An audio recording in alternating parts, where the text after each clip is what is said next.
does a city go from being called the Black Mecca to one of the fastest gentrifying cities in America?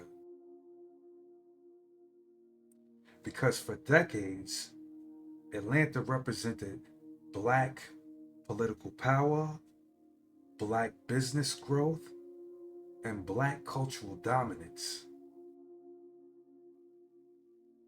And then something shifted.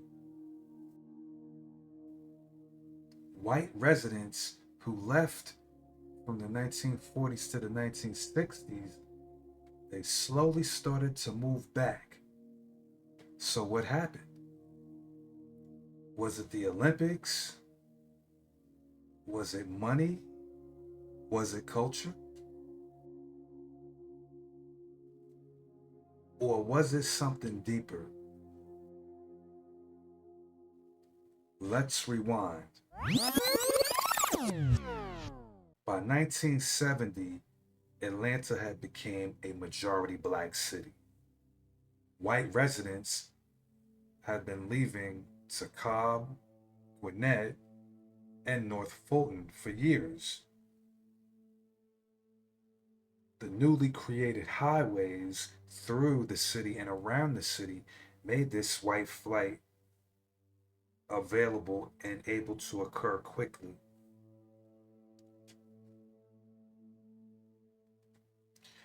All right, look, come on now, you're doing too much. In 1973, Maynard Jackson became Atlanta's first Black mayor.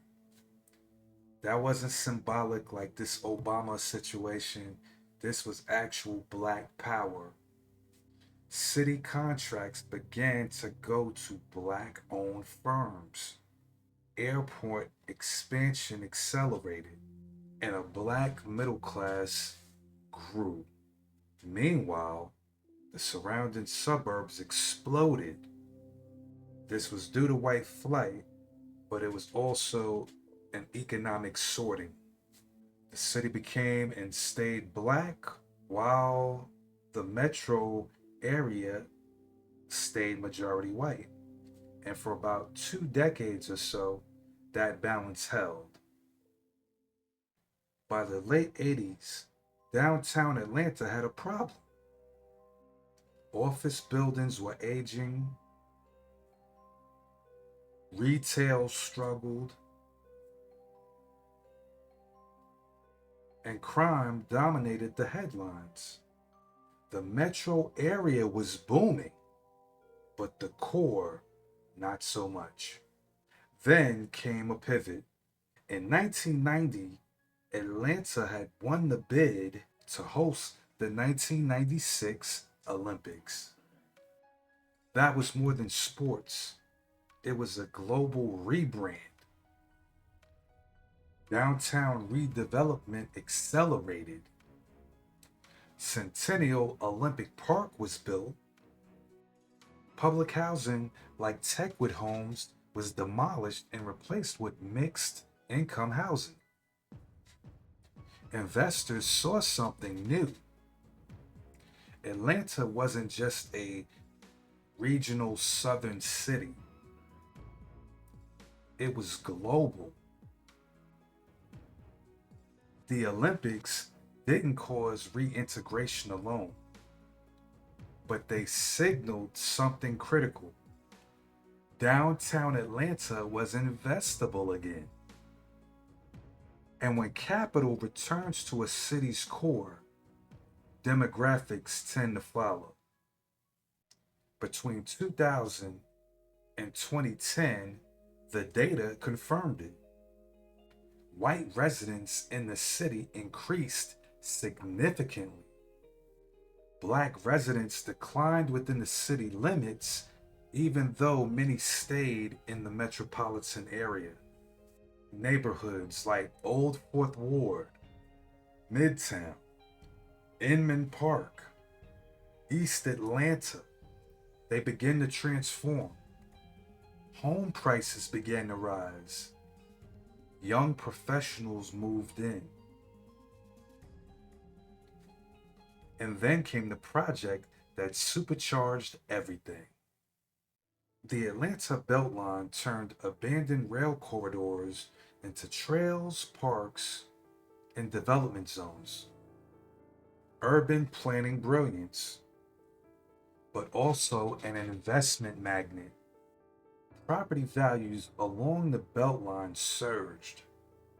Developers followed, luxury apartments multiplied, black neighborhoods that endured decades of disinvestment suddenly became hot and trendy. This wasn't about culture. It was not about culture. This was about money. It was about land value. Here's the twist: white reintegration wasn't just about housing, and it just wasn't about land value. It was about culture. Atlanta's black music scene dominates globally. Hip hop shaped the national sound. Film production exploded after the 2008 tax credit for the state of Georgia. Studios expanded and production jobs increased.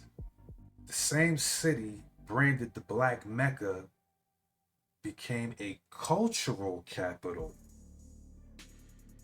And cultural also attracts capital. Young professionals wanted proximity to energy. The city is popping. It's exciting. This is the place to be. Even in a lot of TV shows, they make reference to Atlanta. And I'm into a lot of sci-fi type joints. I forgot what show it was, but in the future, like on one of these shows, one of the pockets of civilization that survived this hypothetical nuclear type situation was Atlanta. You know what I'm saying? They're filming more shit in Atlanta than they are in fucking Hollywood and California. So it went from being the Hollywood of the South, or the Black Hollywood, when white money was not interested in the city, to now it is Hollywood. Urban living became desirable again. Now, by the 2010s, corporate relocations accelerated. Tech firms expanded. Fintech companies opened offices here as well. Midtown transformed with high rise development. Remote work after 2020 made Atlanta even more attractive. It's cheaper than New York, warmer than Chicago, more diverse than many other booming cities. Reintegration accelerated. So, why did whites move back? Here's the real answer: it wasn't one reason, it was infrastructure investment, Olympic global branding, public housing policy shifts, the Beltline, film tax credits, corporate relocations, and cultural dominance. White reintegration back into Atlanta wasn't random. It was not by accident. It just simply followed the money. During those decades that nobody fucked with Atlanta and shit was looking bleak, we had the value then. We just didn't realize it to the full extent. We monetized the situation, which helped create a middle class, which still is sustained to this day. It still is the Black Mecca by all intents and purposes. It's just that black population now resides mostly outside of the perimeter rather than inside. The next area to be gentrified will be Bankhead. Bankhead has some of the best real estate that's still inside the perimeter. And it's still a majority black neighborhood, 5 minutes from downtown, 5 minutes to the Mercedes-Benz Stadium, and all of everything downtown. My people that still are holding it down in Bankhead, I recommend that hold on to your property for dear life.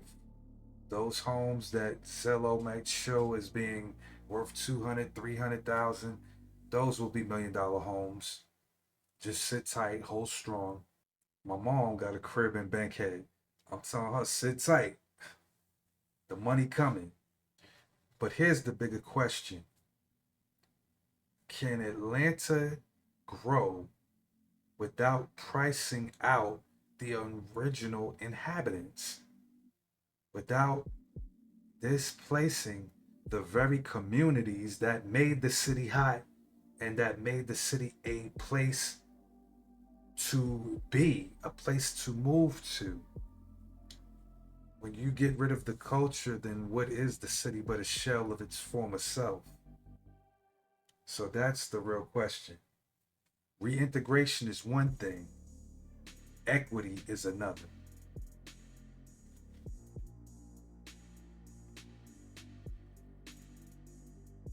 Atlanta has reinvented itself more than once. From segregation to black political power to Olympic City to film hub to tech magnet. The story isn't finished. And as long as there's black people here getting money, because we still got probably the most millionaires in America in one spot, one location, we ain't leaving. They can run the price up, they can run the bag up, but we ain't leaving because we're getting smarter. We're owning things now. But it'll be interesting to see how this story plays out. Subscribe, stay tuned for the next chapters and future episodes where we cover different cities, people, places, and things. And remember, world history is our history. Later.